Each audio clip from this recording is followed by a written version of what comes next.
Good morning, and thank you for joining me on today's episode of the Roundtable Talk Show. I am your host, Sharifa Hardy, and I have an amazing show for you today.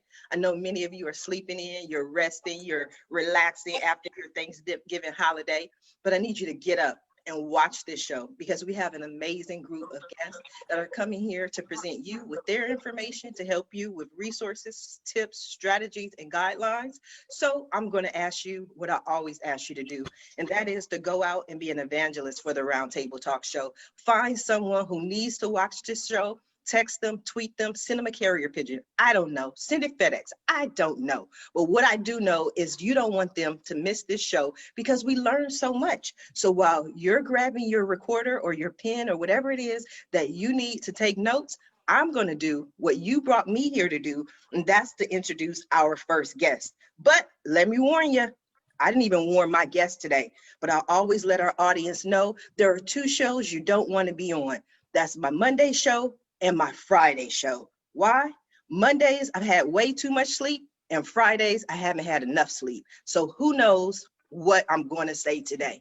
But I am going to go ahead and introduce our first guest, and I know you're going to recognize her name. You're going to recognize her face because every time we do the Roundtable Talk Show, we do it with my friend, Miss Jodi De Luca.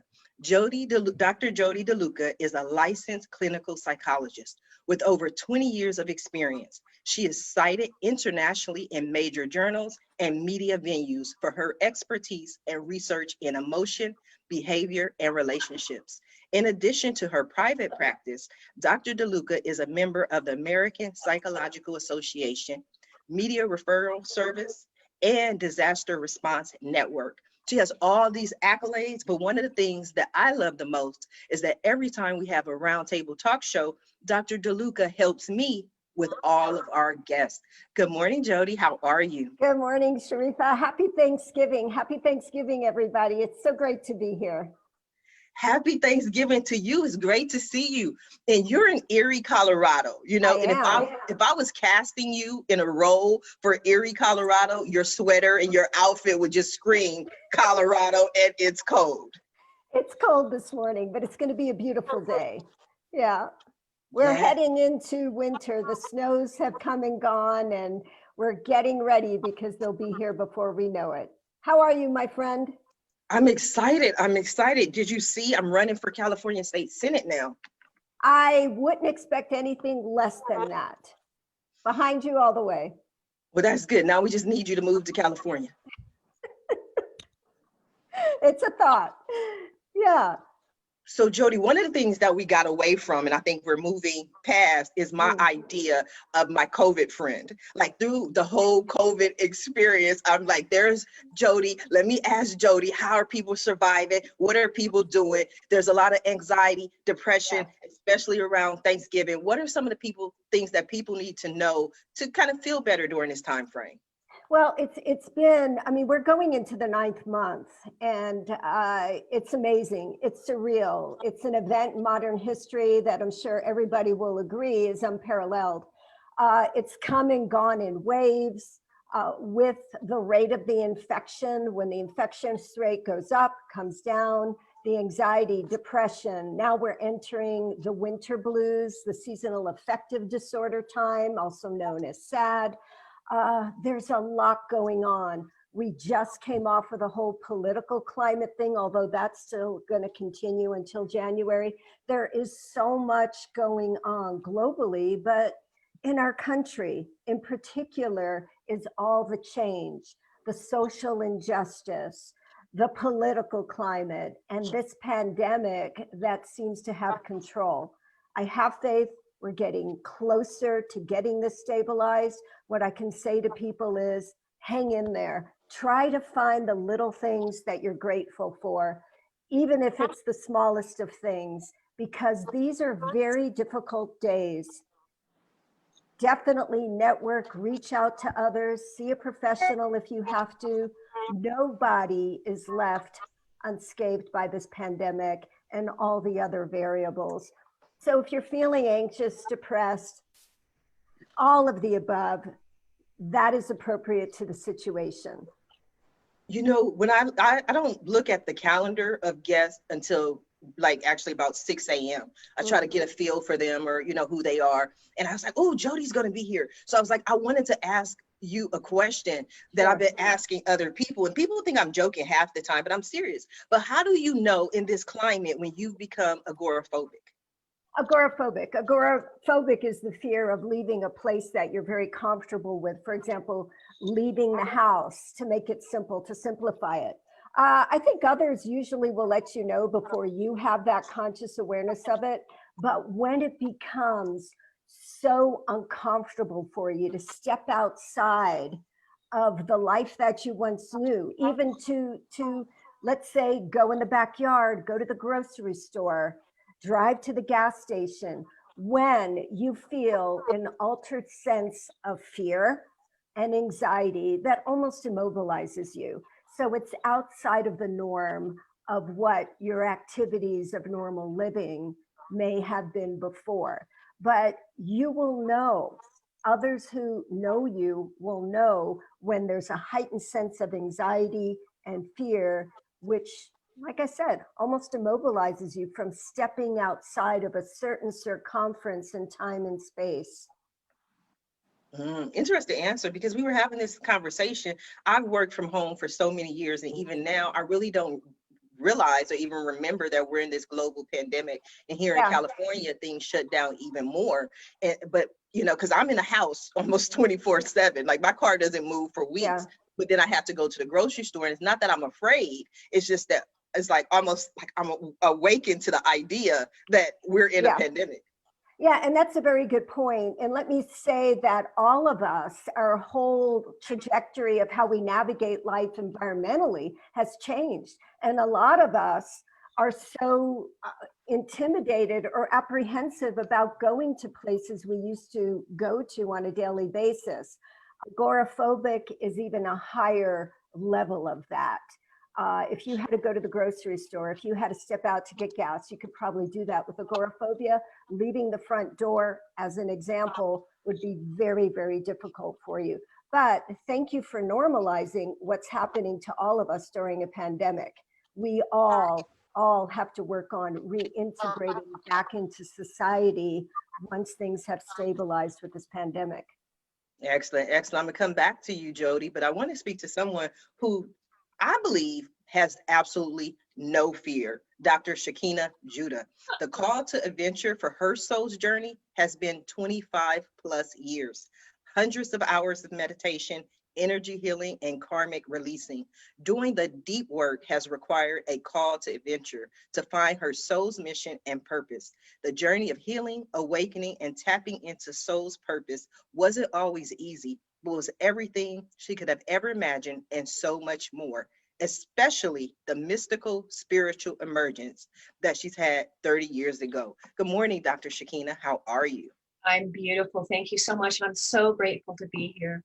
And yes, it has been a journey for sure. So at 23, I had something that was a spiritual awakening. And at the time, I didn't understand it, and no one around me understood it. So I ended up in the hospital, medicated and diagnosed. And back then, they really didn't understand what spiritual emergence was. And so now my sole mission in life as a licensed psychotherapist is to help others through spiritual emergence experiences. I offer soul purpose sessions, and I'm going to just read briefly a description of what a soul purpose session does. So a soul purpose session is designed to help you discover and expand upon your soul's sacred purpose through various techniques such as dream analysis, energy work, personal history clearing techniques, exploration of interpersonal relationships, the discovery of motivations and intentions, and self-esteem. So I work as a psychotherapist in California. I have an office, a private practice in Hayward. I also work for a large HMO, and I run inpatient groups with inpatients. So I've had experience working outpatient for 10 years and inpatient for 10 years. And I've seen a lot of people coming through inpatient who have actually had a spiritual emergence experience.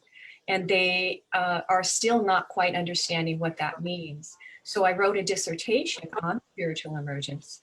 And my attempt was to bridge the clinical community and the spiritual community so that there's more understanding about what spiritual emergence is. And I'm going to just read a very brief description of spiritual emergence. So Johnson and Friedman, 2008, described spiritual emergence as the personal integration of spiritual and transpersonal experiences to achieve expanded consciousness and maturity.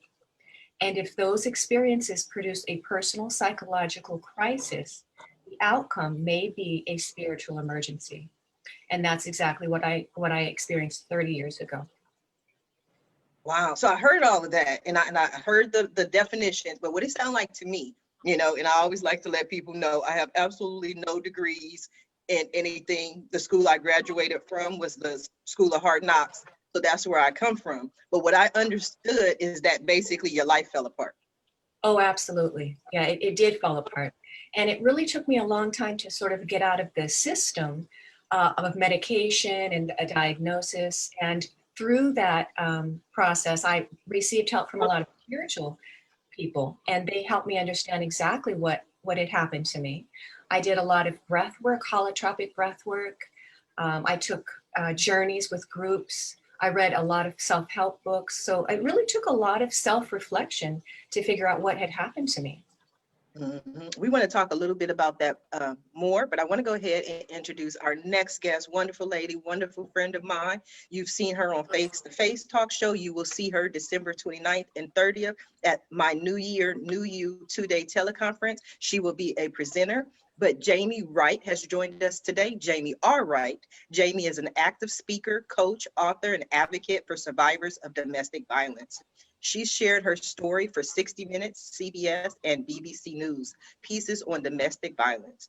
She is a senior analyst with nearly 2 decades in finance and auditing with the federal government. She has received awards and commendation for a time in Afghanistan, supporting Operation Enduring Freedom. Good morning, Jamie. How are you? I'm doing awesome, Sharifa. Thank you. Happy Thanksgiving. Thank you for having me. I'm honored, I'm grateful, and I'm excited. And happy Thanksgiving to everyone else. You are so welcome. Now, I know you don't know this, but one of the things that I wanted to share with you this morning is that when I met you on Face to Face and you came on the show, I was like, oh, this is the little quiet, little shy woman. And then Jamie started talking. I was like, oh my God, where did that come from? But I loved it. You were passionate. And your passion is ending domestic violence. Let's talk about that. Absolutely, Sharifa. And so, yeah, that's that passion that I can't even contain on my best day if I want to, right? That's my sole mission. That's my sole purpose. Did not ever think that would be it. I'm from the rural parts of Northeast Oklahoma.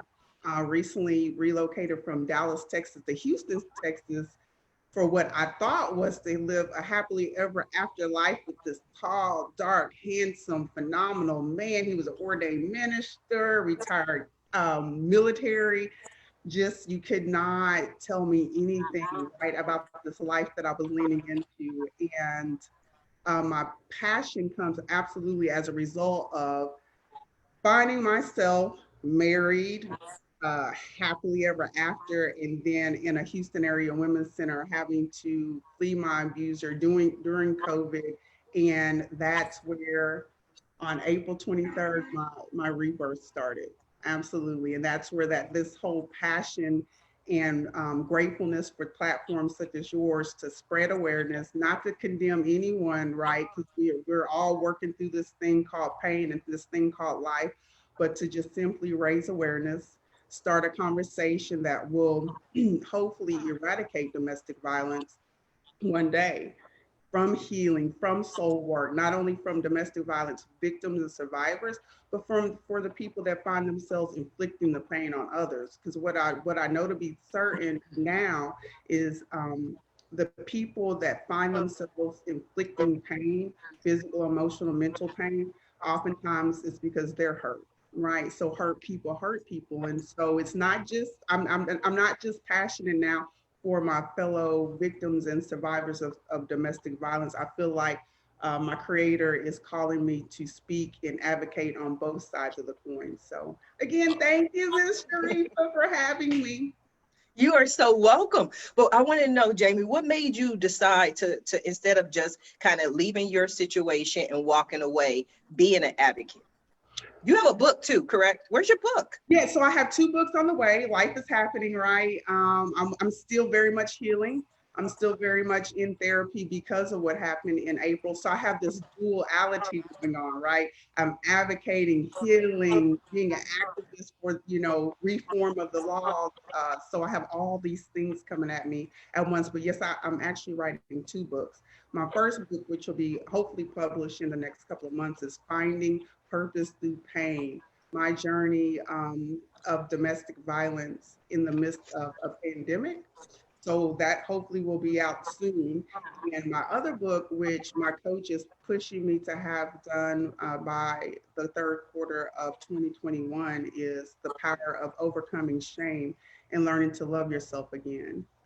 So amongst the speaking opportunities and everything else, I am committed to writing those books, putting what I know to be true in a format that I can share it in the world, share it to the world for hope, right? Because life is going to, what I know to be true, Sharifa, is life is going to happen. And I think this is to answer your question.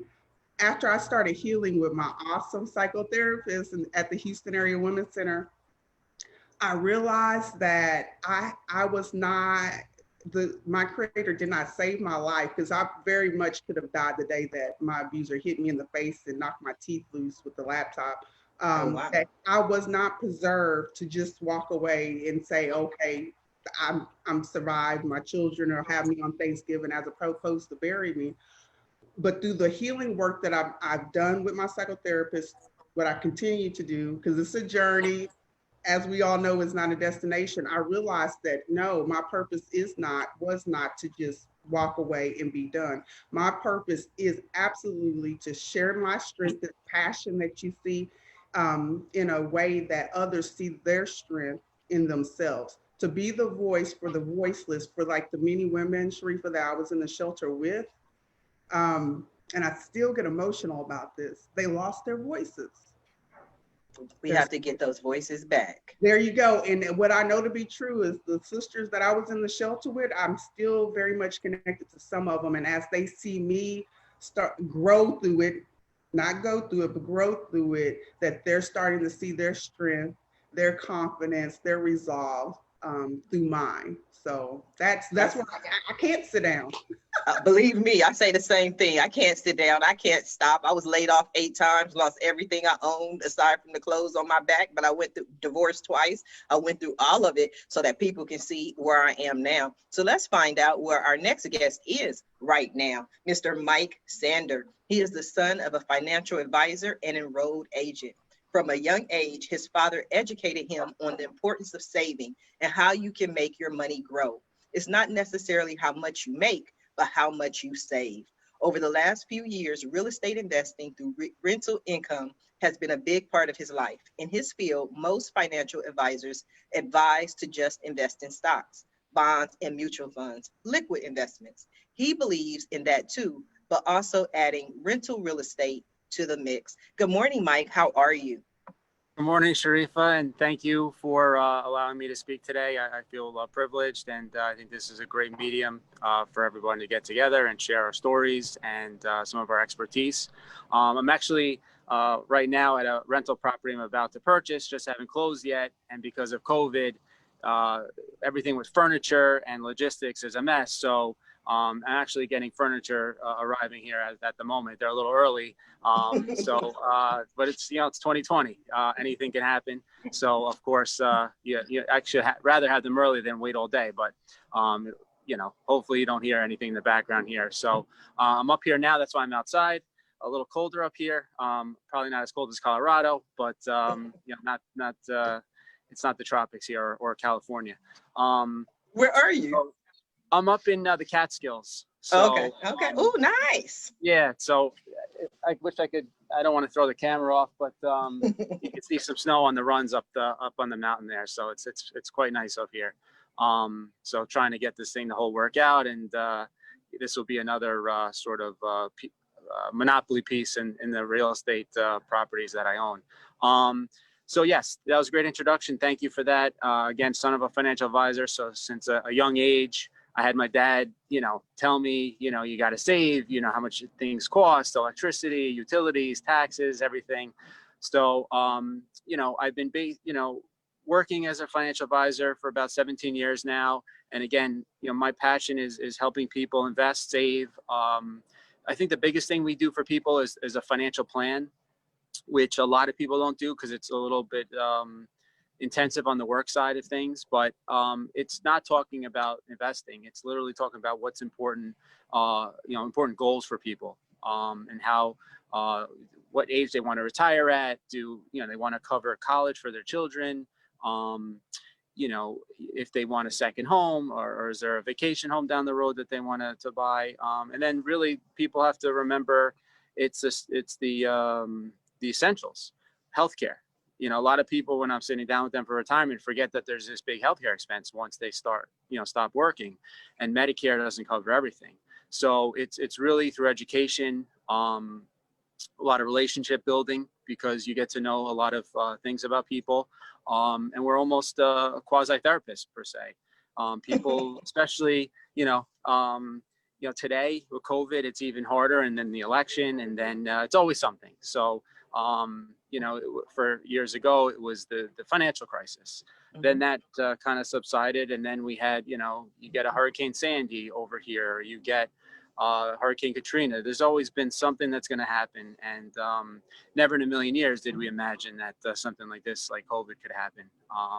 And that's after living through, obviously, 9/11 is what comes to mind too, with some pretty big events we faced. So all these once in a lifetime, things that have happened. And, it's just something that we have to just deal with and kind of chug along.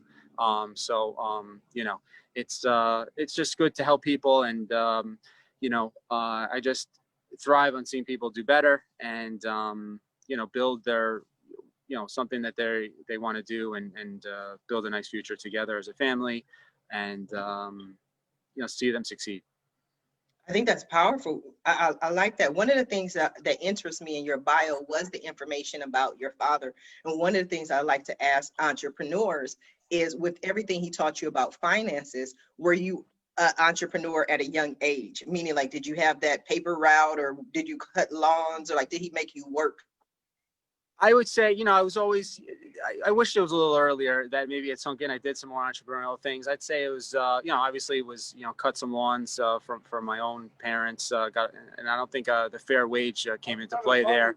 And, but I think I did shovel some driveways. I think at the point in time, I don't think social media, as it turned today, allowed me maybe to be as entrepreneurial as you maybe can today. For example, 15, 20 years ago, what we're doing now is impossible. So I think, I wish I had done it a little earlier. That's why I'm trying to guide people to get into real estate a little bit and save earlier on so they can do more things, such as this, big FIRE movement, the financial independence, retire early. That's another piece of what I do and trying to guide people that way. And real estate's a big proponent of that. Okay, well, let's explain that, because one of the things that I am planning on doing is retiring by the end of 2020. So let's talk about that. Okay, let's see. If you got 30 days, Mike, come on. Got to give me a little bit of runway. No, I mean, listen, you could try to make anything work, but obviously I know you're joking there, but I think it's important that if somebody wants to retire in 10 years from now or 5 years from now, you got to look at what the what the expenses will be when income isn't coming in. So I think it's just it's something that we can help anybody with and try to tackle any goal they have. And if it's unrealistic, then we have to say so. Did you just call my goal unrealistic, Mike? A little bit. Okay, thank you for your honesty. I love honesty on the round table. Those are the hard things we got to sometimes tell people what they don't want to hear, but you know, it's better to be upfront. I'm just giving you a hard time. Don't I listen know. to me. You'll get used to me in time. I'm going to But come back. I like to help people though. Maybe it is possible. Maybe if it is, we'll do it together and we'll see. And if I can do it, guess what? You can do it too. I want to come back to you, Mike, but I want to go Thank ahead you. and introduce our next guest who has been smiling, listening, nodding her head the entire time and waiting so patiently, Ms. Leslie Hooper. Leslie is the founder and owner of Peer Hopes. She is a life coach and certified in Texas as a peer specialist and supervisor. And she had a journey to get here to this place. She had ups and downs and merry-go-rounds. That's cool. I've never heard that in a bio yet. She had ups and downs and merry-go-rounds. Also been in hospitals and psych clinics since she can remember. Good morning, Leslie. How are you? Good morning, and thank you for having me today. And happy Thanksgiving, everybody. I hope Happy everybody Thanksgiving. enjoyed it. So it's such an honor to be here today. And you're right. It's, you know, that bio is so much ups and downs and merry-go-rounds, you know, from abusive relationships to not believing in myself and learning how life is not linear. It's ups and downs and merry-go-rounds and loops and all this other stuff, and learning how to navigate and not be so hard on yourself, but learn to love yourself. And that's my passion, is helping others get to that point to where they're not saying I love me, but actually believing that they love themselves and looking in the mirror and being pleased with what they see.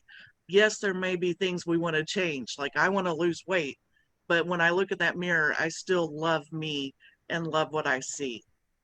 Oh, that's so beautiful. I'm sending you a virtual hug. That is so sweet. So is that your book, Ups and Downs and Merry-Go-Rounds? Because if not, It's going to be now.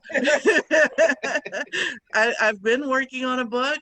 Didn't know what to title it, but now I just gave it to you. Yes, you did. I think that's worth a royalty or two. I'm just saying. We'll talk. We'll talk. So walk us through the ups and downs and merry-go-rounds in which you call life. Okay, so since I was probably 6 or 7, I had my first suicide attempt. Oh, wow. I have never in my life heard that. I mean, yeah, I've never heard that.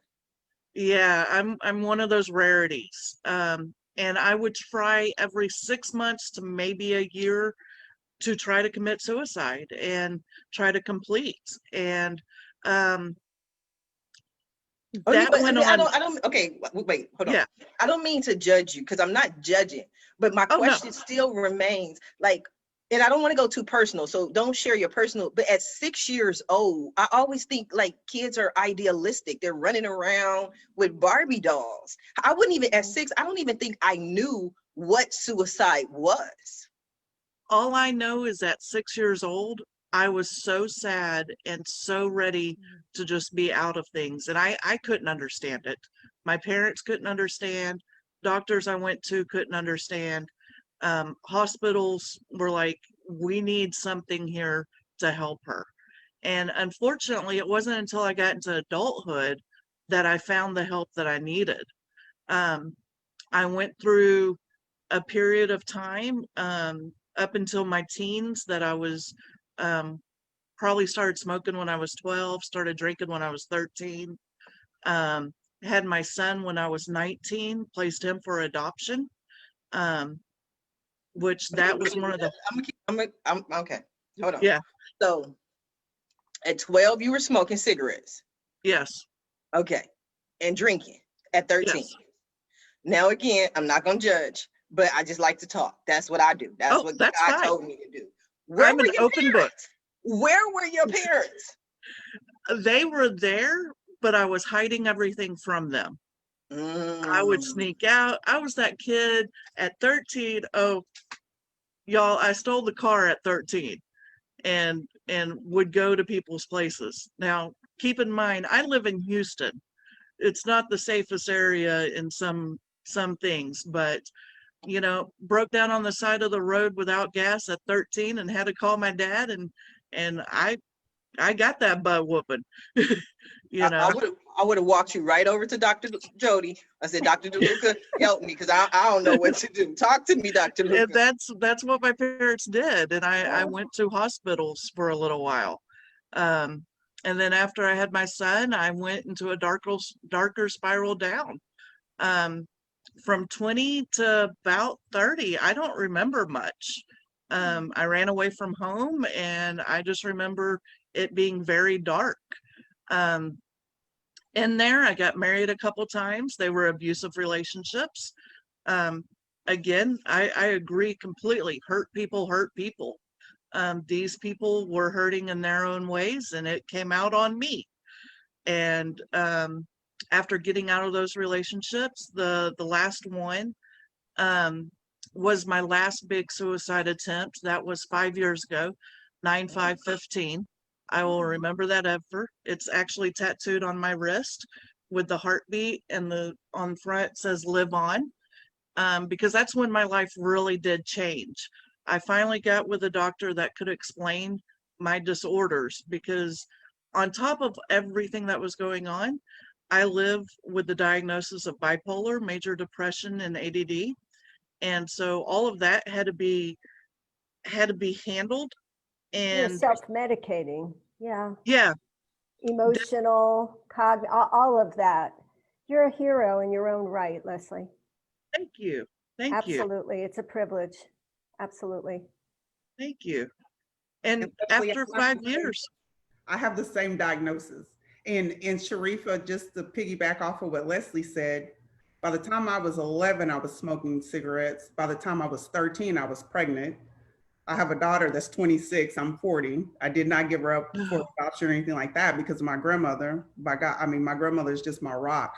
I am clinically diagnosed with bipolar 2, major depression disorder, and PTSD. And that is one of my passions, is to interrupt the conversation about mental health. When we're in my community, in the African American community, if we have diabetes, we go to the doctor, we get medication. We're encouraged our families to get help. Well, why not the same thing when our minds are in need and deserve, and our souls deserve help? So to piggyback off of Dr. Jodi, you are a hero in your own right, because it took me a very long time, really seriously, up until I went to the Houston Area Women's Center and started working with the psychotherapist that handles trauma.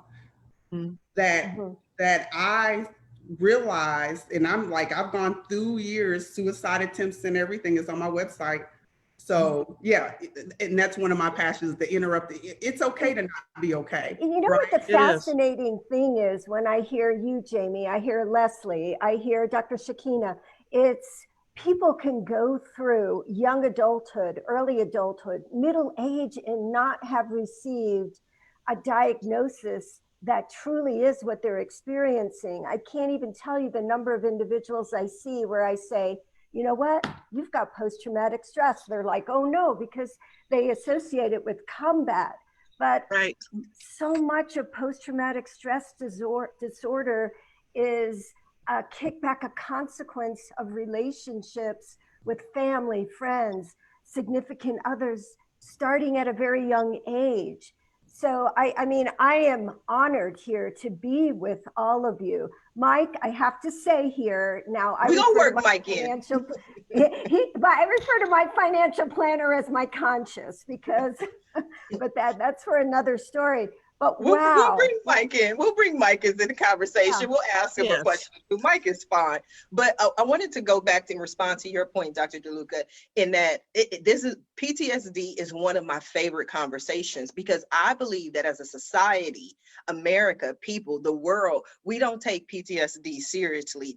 We say exactly what Dr. Jodi said, is that it's just for vets, but it's not. I believe that we don't take enough time to allow people to grieve. Your mom passed away, you got to be back to work in 3 days. You know, it doesn't matter. You get basically 3 days to process whatever it is that you're going through, and then get back to work, get back to life. You'll even see with your friends or with relationships that people, when you're grieving, people will almost be like, are you done yet? Are you over it yet? Like, get over it, get past it. And so what we typically do is we just get up and start moving, but we haven't processed the grief. And again, for the second time in one show, I don't have a degree in anything, but I would love to hear your thoughts, Dr. Shakinah.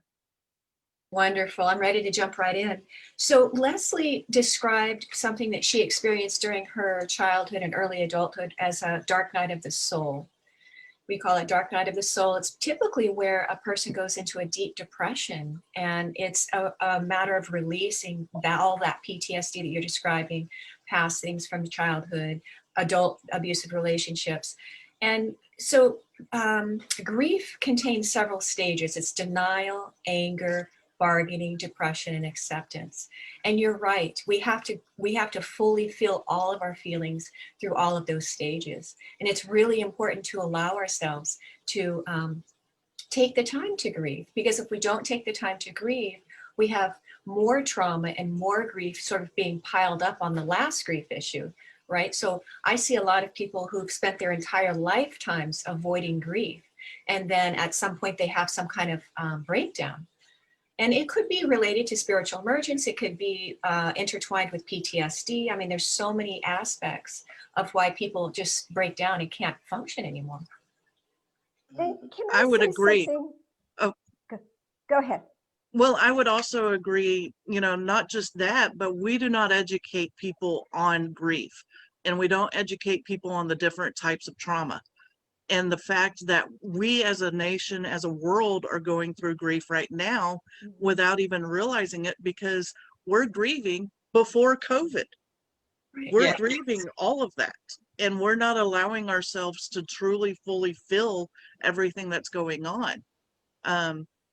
Instead, we're pushing through. We're putting on the face. Yesterday, I know a lot of people had a hard time with, because we weren't in our big gatherings. We were in small little ones. And it just goes to show that, as a nation and everybody, we were grieving our big things that we were used to.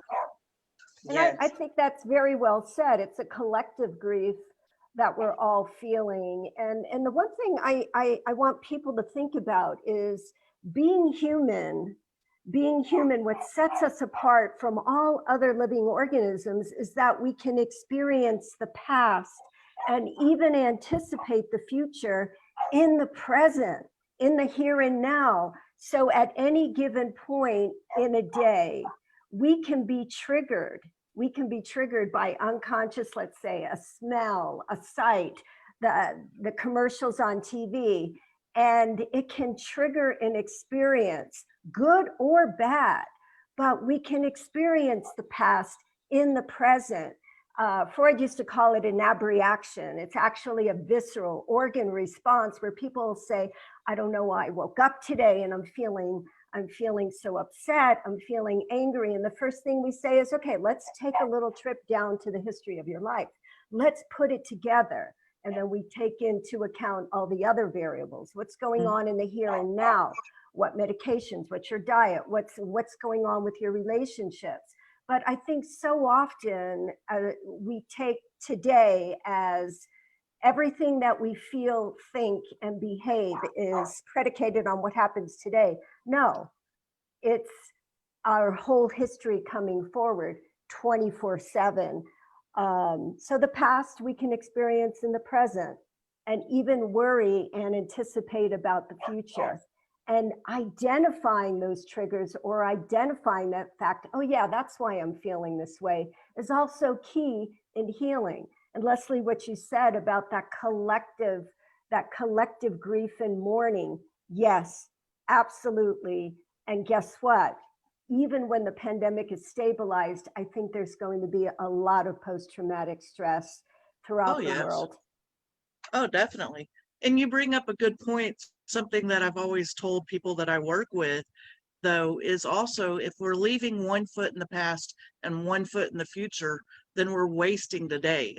I say that a little bit different, but because of your show, I'm not going to say it the way I say it. I get it. But, we have to remember that we need to get everything, and that's where mindfulness and other techniques can come together to help get into the present and be here in the now. because if I live just looking at the past, that's all I'm going to live through. Or if I live just worrying about tomorrow, that's all I'm going to live through. And worry is just negative meditation. That was deep. I have never, I'm just some good ones on today's show. Negative. Say that again, Leslie. Worry is negative meditation. Worry Think is about that. negative meditation. Don't judge me, Jamie, just because you might see that on my Facebook in a couple of minutes. Okay, I'm just saying. I might retweet it or share it. That's good. That's powerful. No. Yeah, and worry can, you know, it's manifested by the same part of the brain as even addictions and of course emotion as a whole, the limbic cortex. So worry can be an addiction. It can, like a generalized anxiety disorder, can actually be the baseline of how an individual navigates their life. Oftentimes I'll say to people is, have you found yourself looking for something to worry about? They're like, yeah, everything was going good. And there you go. Identifying that. But Yes. Dr. Jodi, have you found, this is what gets me, and I have a very, very small circle. I know everybody on social media, so people think that I know everyone, but my actual personal circle is very small. And one of the main things is you have to be positive. If you can't be positive, you cannot be around me, because everybody has a bad day. Everybody has I won't even say a bad day. Let me just say this. Everyone has a bad moment during a day. But when I know people and all they are is negative, it's like, okay, are you coming up with a problem for every solution? Every time I give you a solution, now you got a new problem. I'm like, okay, how, you know, I just can't be around people who are not positive. Well, and I think we're seeing a lot of that. We have since this pandemic started. And I think it's about setting boundaries with others that are, you know, navigating towards the negative, but also suggesting to them, okay, we need to stop right here. Give me some options. You know, you've boxed yourself in, you got to have options. It's not all or none, you know, success or failure, in or out. It's that gray area. And I tell individuals, you got to go gray. We got to stop right here because it's just too overwhelming. And you've got to change that thought process.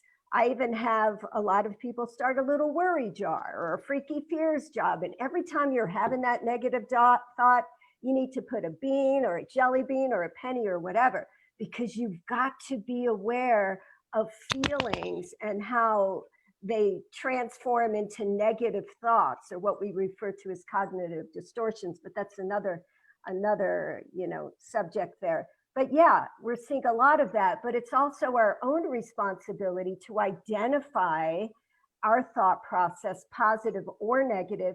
And a good habit is, for every negative, you got to have a positive. Well, I can't do that. Well, you better try, because it's your responsibility. Yes. I would agree 100% with that. But one thing I would add in between catching the negative thought and changing it to that positive is checking it against the facts. Not feelings, but facts. Because a lot of times we feel that. Yes. I agree. But I think that sometimes people just worry about the same thing over and over and over and over and over and over again. I had this friend, and she's probably watching, so she's gonna kill me, but I won't mention her name. But she's been going through a divorce for about 7-8 months, and like, she's worried, like they're gonna make me pay him. I'm like, okay, well, talk to the judge. Every day is a new worry. I'm like, okay, but you worried about this same situation. Why not just let it go and then see what happens when you get to court? But it's like, over the last 7 months, it's been worried about the same problem. What are some of the things that people can do, Dr. Shakinah, so that they don't worry all the time? It's a great question. Well, the first thing that came to my mind when you shared that about your friend is to really be aware of being grounded. And I don't know if everybody knows what that means, but just really being aware of your own body, being in your body. The other thing is being able to identify one's own triggers, we call it. I call it triggers. It's when we get triggered by something. Dr. Jodi talked about a smell or a particular memory. Even unconsciously, we can become triggered.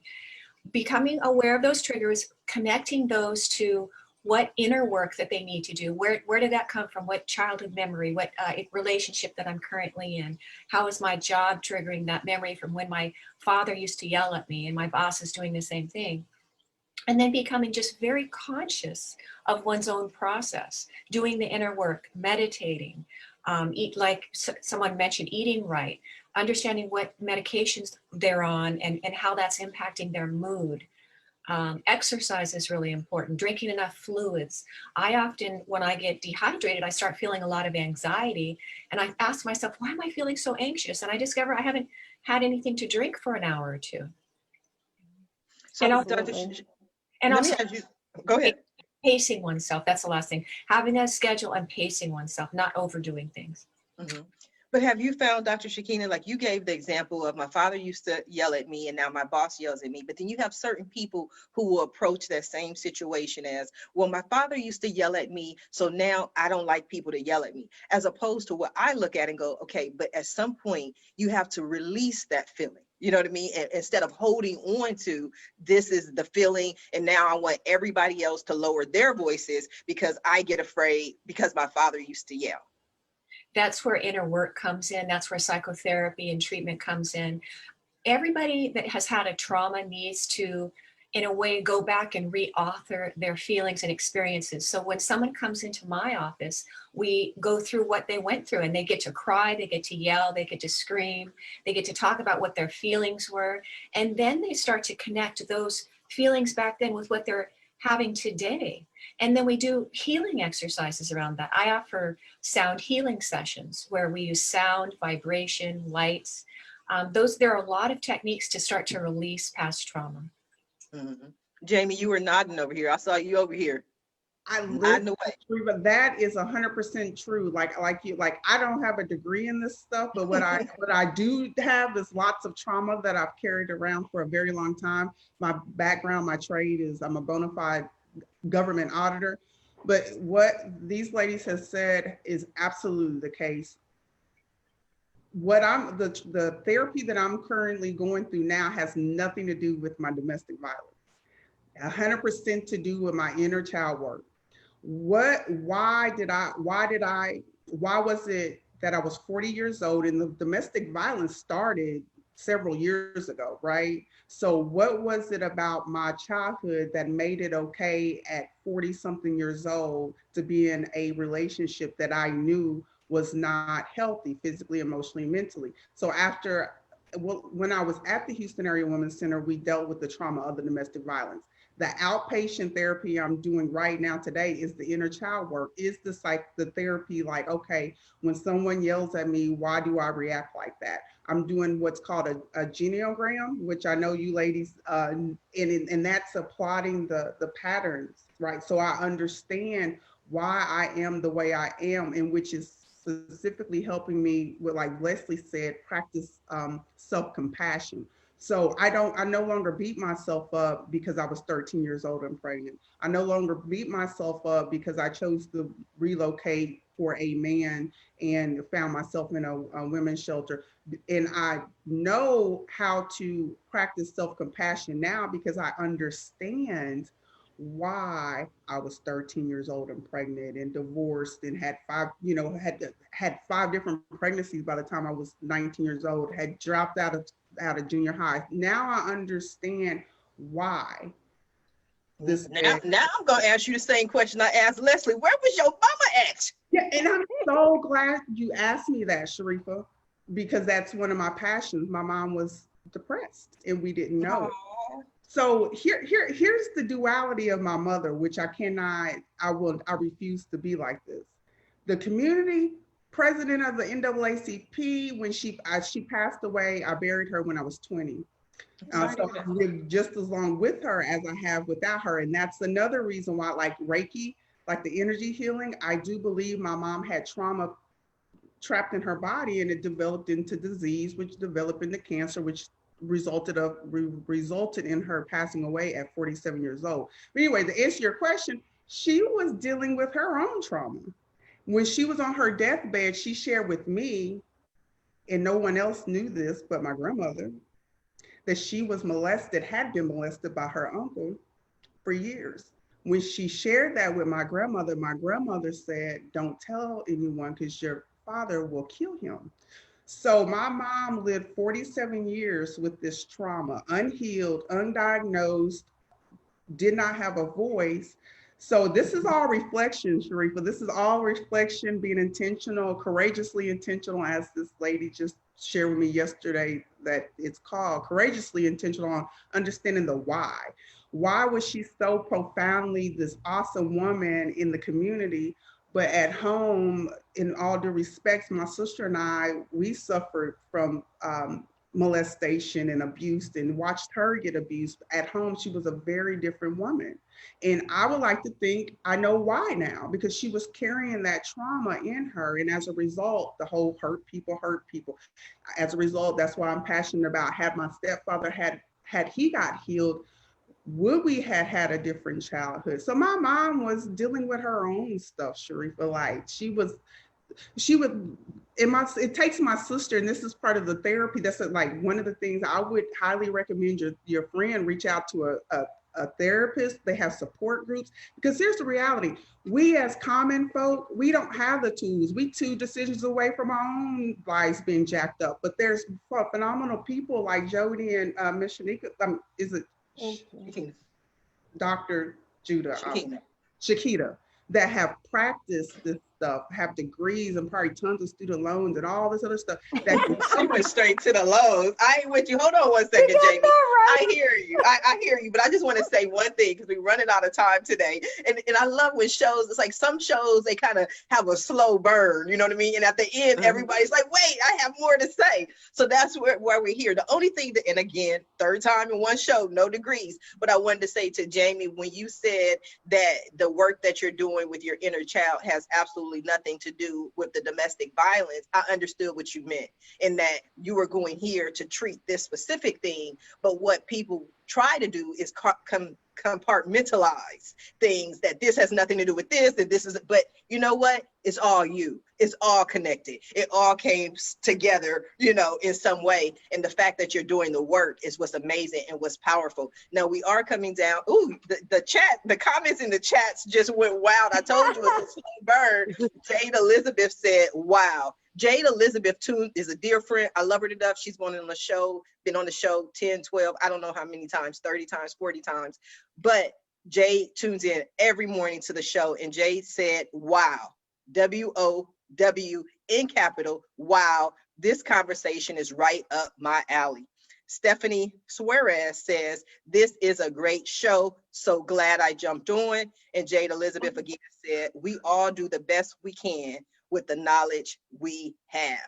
Thank you for tuning in. Now we are coming down to the last few minutes of the show. And what I love to do at the end of every show is just simply allow my guests the opportunity to speak directly to the audience, to everyone who is watching this show live, as well as everyone who is watching in the archives, and simply let them know what you want them to take away from your appearance here today. And we're going to start with you, Dr. Shakinah.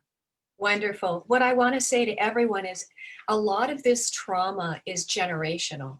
And as we heal ourselves, we heal those behind us and those ahead of us. So when we heal ourselves, our children are being healed. Very important work. I think that's so true. And one of the things that I talk about is, because people talk about, I've done a lot of different things, and I have, but I never wanted to be an entrepreneur. I never wanted to be in business. All I wanted to be was a stay-at-home mom. That's all I wanted to be. I wanted to be at home to make sure my kids were taken care of and that they didn't have some of the same struggles that I experienced. So when you're trying to help and protect other people, you never know where it might take you. Leslie, what do you have for us? Well, I would just like to remind everybody that we're all going through something. If you just put on the glasses, you can see what each person's going through and what trauma they've been through. And we're here to help each other. There's nothing like helping and loving one another. We can hate for no reason, so why can't we love for no reason? That is so true and so beautiful. I love you all for no reason aside from the fact that you are amazing and wonderful. And you're here today on the show. Jamie, what do you have for us? Again, thank you, Sharifa. It's always an absolute pleasure. I look forward to shedding light to the world in December alongside you. Listen, you all, if I can do it in my it meaning experience life's ups and downs and Leslie's new book, The Miracle Rounds, and still come out on the other side living now a life that I know I deserved the whole entire time. I love my life. You can do it too. Thank you, Sharifa. You are so welcome. Dr. De Luca. Great show, Dr. Jodi. Oh my gosh, it is such a privilege, the strength, the courage that all of these women have demonstrated today is incredible. And that's what it's about. Life is very difficult, extremely so within this past year. But what I've seen and what I've learned and what I've had the privilege to be a part of is a validation that there is room for a better day. There is room for growth. We have to practice being kind to ourselves as well as others. We have to practice thinking about moving forward where we want to be, focusing on what we want to be, where we want to be at, and not so much the anxiety or the fears that we have. Mm-hmm. It is going to get better. Things are going to get better. And again, we have to practice that grace with ourselves and know and be intentional about doing and implementing everything we can to make our lives better, understanding that life has been extremely difficult. And all of us have experienced this. And as we move forward into the new year, I really encourage people to think about what they learned, what positive did come out of a year of such unparalleled and uncertainty, and try to grab that light whenever you can. And God bless, and always come in peace. Come in peace. Yes, I love that. I want to thank you all for being a guest on today's episode of the Roundtable Talk Show. And I also want to thank everyone who tuned in to watch this show live, as well as everyone who is watching it in the archives. Just because you didn't catch the live show doesn't mean you are not still important. We still need your help. We still need your support. Go ahead and share this show, but please don't just watch the show. Don't just share the show. Please support our guests. Their information is in the Facebook post. Visit their websites, follow them on social media, send them a message, send them a tweet. And when you contact them, please let them know Sharifa Hardy says hi. Now, like I said before, I am holding a 2-day New Year, New You 2-day teleconference. It's December 29th and 30th. It is amazing. You can get your tickets on my website, or if you want to be a guest on the Roundtable Talk Show, please visit my website at AskSharifa.com. Until Monday morning, 8 a.m. Pacific, everyone have a safe and a blessed weekend. Bye now.